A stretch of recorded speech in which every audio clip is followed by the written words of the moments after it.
Hello everyone, welcome back to my channel. So आज का explanation जो मैं लेकर आई हूँ वो है Chinese drama about is love season 2 का, जो कि हाल फिलहाल में आया है। और पहला सीज़न तो सभी को बहुत पसंद आया था और अभी का जो स्टार्ट हो रहा है तो मुझे लगा कि क्यों ना एक्सप्लेन करा जाए। पर एक्सप्लेनेशन स्टार्ट करने से पहले अगर आप मेरे चैनल पर न्यू आए हैं तो चैनल को सब्सक्राइब कीजिए और वीडियो अच्छे लगने पर लाइक भी कीजिए। एंड अभी एक्सप्लेनेशन की शुरुआत करते हैं। सो ड्रामे की शुरुआत में दिखाया गया है पिछले सीज़न का कुछ सीन, जहाँ पर पता चलता है कि हीरो हीरोइन कैसे मिले थे। बट उन लोगों का जो अभी मेन चैलेंज है वो ये है कि वो लोग लव में तो है, बट उसके आगे क्या। इसके बाद देखते हैं हमारे हीरो विशिंग को, और उसी के साथ है मी चैंग, जो कि पिछले सीजन में तो उसका लव राइवल था बट इस समय वो उसका राइट हैंड हो गया है।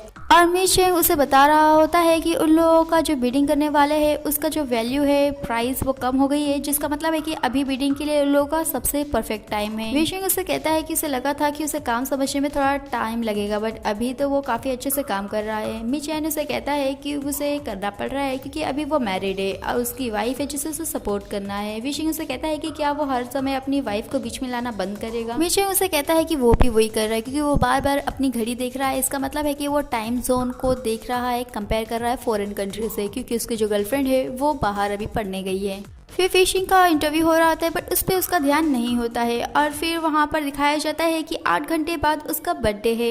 इंटरव्यू उससे क्वेश्चन करती है उसके ओपिनियन को लेकर डिस्टेंस रिलेशनशिप के लिए, क्योंकि उसका अभी यही चल रहा है, वो अपनी गर्लफ्रेंड के साथ डिस्टेंस रिलेशनशिप में है। वो जवाब देता है कि वेस्टर्न रिलेशनशिप भी अच्छा है, बट उसके अपोजिट ही दिखाया जाता है कि जब साउशी हमारी फीमेल लीड पढ़ने जा रही थी बाहर तो वो कितना डिसएग्री था उससे और कह रहा था कि डिस्टेंस रिलेशनशिप उसके लिए अच्छा नहीं है। बट वो उसे बताई थी कि उसका क्या फायदा है, क्योंकि वो लोग अपने अपने काम संभाल सकते हैं और रिलेशनशिप भी रह सकता है। और वैसे भी आजकल 5G का जमाना है तो वो लोग जब चाहे कभी भी वीडियो कॉल एक दूसरे को कर सकते हैं। बट विशिंग उसे कहता है कि क्या होगा अगर जो नेटवर्क है वो पुअर होगा और कोई उसे बुली करना चाहेगा, उसे परेशान करेगा। और सबसे इम्पोर्टेंट है कि क्या होगा कि अगर वो उसे मिस करते रहेगा। और नेक्स्ट मोमेंट में ही वो साओशी को कॉल करता है, उससे पूछता है कि क्या उसे याद है कि आज कौन सा दिन है। साओशी जो थकी हारी होती है अपने असाइनमेंट से, वो उसे कहती है कि वो काफी थक चुकी है, बस उसे सिर्फ इतना ही याद है कि वो पिछले 10 घंटे से सोई नहीं है और अभी यहाँ पे मिडनाइट है तो वो सोना चाहती है। और वो उसे बताती है कि वो इस बार भी वहाँ पर नहीं आ पाएगी और उसने उसके लिए गिफ्ट भेजा है। अब वो उसे कलेक्ट करने के लिए कहती है और ये कहते ही कॉल का एंड कर देती है, जिससे विशिंग थोड़ा सा गुस्सा होता है। बट जब हम साओशी को देखते हैं तो ऐसा नहीं लगता है कि वो वहाँ अब्रॉड में है और इसीलिए वो थोड़ा सा नाटक कर रही होती है, कार में होती है और कार का ड्राइवर उसे देख रहा होता है।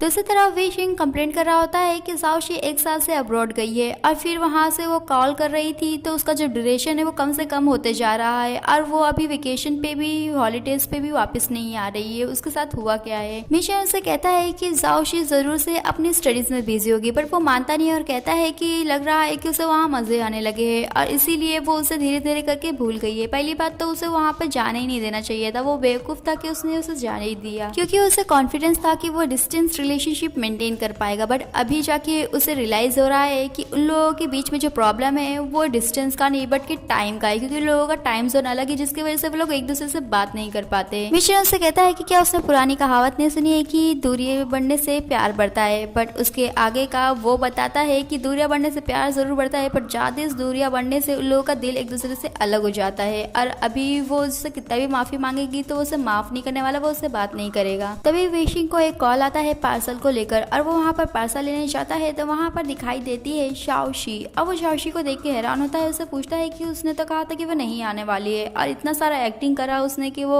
वहाँ पर है। साओशी उसे कहती है कि वो इतना लंबा सफर तय करके आई है, ऊपर से वहाँ पर जो टैक्सी वाला था वो भी उसे वो सब करते हुए घूर रहा था और अभी क्या वो उसे देख के थोड़ा सा भी सरप्राइज नहीं हुआ है। विश उसे कहता है कि वो जरा सरप्राइज नहीं हुआ, वो काफी बचपना दिखा रही है। ये कहते हुए वो जा रहा होता है तभी वो उसे बर्थडे विश करती है, जिससे विशिंग थोड़ा सा सरप्राइज होता है। अब वो उसे कहती है कि क्या उसे लगा था कि वो भूल जाएगी, क्या उसे मालूम है कि वो कल रात से जरा भी नहीं सोई है। और ऐसे ही वो उसे कहती है कि क्या वो अभी भी उससे नाराज है। तभी विशिंग कहता है कि हाँ, बट उसके जो एक्शंस थे वो जरे भी नाराजगी वाले नहीं थे। इसके बाद देखते हैं फेफे को, जो कि शाओशी की फ्रेंड है और उसके पास एक कैट है। अब वो कैट कोई और नहीं, उसका बॉयफ्रेंड है, जो कि उससे 5 साल छोटा है, पर देखने में ऐसा लगेगा कि वो उससे 8 साल छोटा है। और 1 साल पहले तक फेफे ने कभी सोचा नहीं था कि उसका एक यंगर बॉयफ्रेंड होगा, बट अभी है, और जिसका नाम है निंग। और तभी निंग से कोई बात करने आती है, उससे पूछ रही होती कि क्या क्या उसकी कोई गर्लफ्रेंड है, बट निंग उसे जवाब नहीं देता है, जिससे उस लड़की को गुस्सा आता है। कहती है कि वो यहाँ का एम्प्लॉई है तो उसे जवाब देना ही चाहिए क्योंकि वो वहाँ पे कस्टमर है। और तभी वहाँ पर फेफे आती है और कहती है कि वो उसे इग्नोर करे क्योंकि वो बातों में ज़्यादा अच्छा नहीं है। तभी वो उसे रूडली बात करती है और कहती है कि वो उसकी तरफ से क्यों कह रही है, वो है कौन। अब वो उसे आंटी बुलाती है। तभी निंग वहाँ आता है, उस लड़की के कपड़े पे केक गिरा देता है और कहता है कि वो उसकी फैंसी है। और फिर नेक्स्ट मोमेंट में ही जो फेफे है वो उसे डांट रही होती है कि उसने ऐसा क्यों करा, वो चाहे कुछ भी बोल रही हो बट वो लोग कभी यहाँ पे बिजनेस कर रहे हैं। और वो निंग को कहती है कि वो कब से उसकी फैंसी बन गई है, उसने उसे प्रपोज कब करा है। निंग कहता है कि वो उसे अभी कह रहा है, बट तभी वो उसका मुंह बंद करती है और कहती है कि वो ना कहे तो ही अच्छा है क्योंकि अभी तक वो शादी की एज तक नहीं पहुंचा है। इसके बाद फेफे जाओशी को कॉल करके उससे विशिंग का रिएक्शन मांग रही होती है कि उसने उसे देखा तो क्या करा था। और वो उसने सोचा था कि वो उसे प्रपोज करा होगा क्योंकि उन लोगों को अभी डेटिंग करते हुए तो 1 साल हो ही गया है। बट जो जाओशी है उसे बताती है कि जो विशिंग है उसने ऐसा कुछ नहीं किया और क्या उसे लग रहा है कि वो ऐसा करेगा।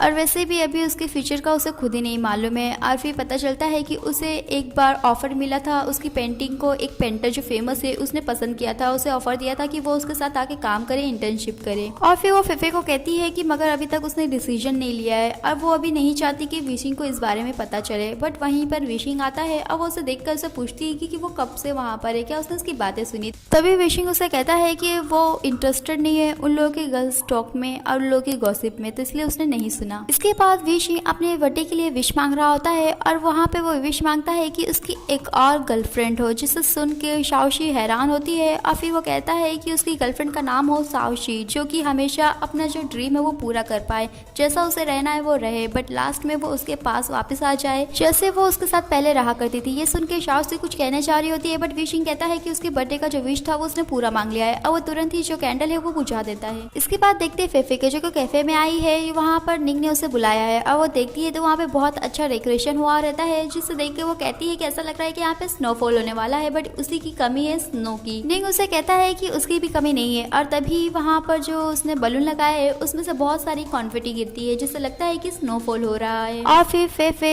निंग को घर जाने के लिए कहती है और वो रुकती है कैफे को साफ करने के लिए। तभी वहाँ पर आती है मिस शू और वो कहती है कि वो उससे बात करना चाहती है, बट वहीं पर 4 लोग निंग को जाते हुए रोकते हैं और कहते हैं कि मिस शू उससे बात करना चाहती है। निंग उसे कहता है कि वो उससे पहले किसी से मिलना चाहेगा, बट वो लोग नहीं मानते। तो निंग शाओशी को मैसेज करता है, उसे बताता है कि जो मिस जू है वो उसे लेकर जा रही है और अपना लोकेशन शेयर करता है। जाओशी ये विशिंग को बताती है। विशिंग कहता है कि वो अकेले जाके क्या करेगी, वो भी उसके साथ चलेगा। और वो लोग उसके लोकेशन को ट्रैक करते हुए उस जगह पे पहुंचते हैं, उसकी गाड़ी के सामने आते हैं। और फिर वहाँ पे जो बेचारे मुस्टंडे हैं वो लोग उससे लड़ाई करके निंग को वहाँ से बचाते हैं। वही दूसरी तरफ मिस जू फेफे से कहती है कि जो निंग है वो आगे से उसे परेशान नहीं करने वाला है क्योंकि वो अपने घर जा रहा है। फेफे उससे पूछती है कि निंग कहाँ जाने वाला है, तो मिस यू कहती है कि उसे ये जाने की जरूरत नहीं है और अगली बार से उसका और निंग का कुछ लेना देना नहीं है। और ये सुनकर जो फेफे है वो जल्दी से कार से निकल रही होती है। तभी वो ये देखती है और कहती है कि वो ऑलरेडी ऐसे जा रही है, इसका मतलब है कि उसके फेफे ने उसकी बात मान ली है और उसे अपनी थोड़ी सी कर्टसी तो दिखानी चाहिए, और इसीलिए वो उसे काट देती है। जिसे देखकर फेफे सरकास्टिक वे में हंसती है और कहती है कि वो अपने ब्रदर को बताए कि उसकी बहन ने उसे अच्छे दाम में बेचा है। और फेफे अपनी कैफे के सामने खड़ी होती है, उसे निंग की याद आ रही होती है। और तभी वहाँ से निंग की आवाज उसे आती है। वो सोचती है कि क्या वो हेलुसिनेट कर रही है, उसे ये सब कैसे दिखाई दे रहा है, सुनाई दे रहा है। बट वहाँ पर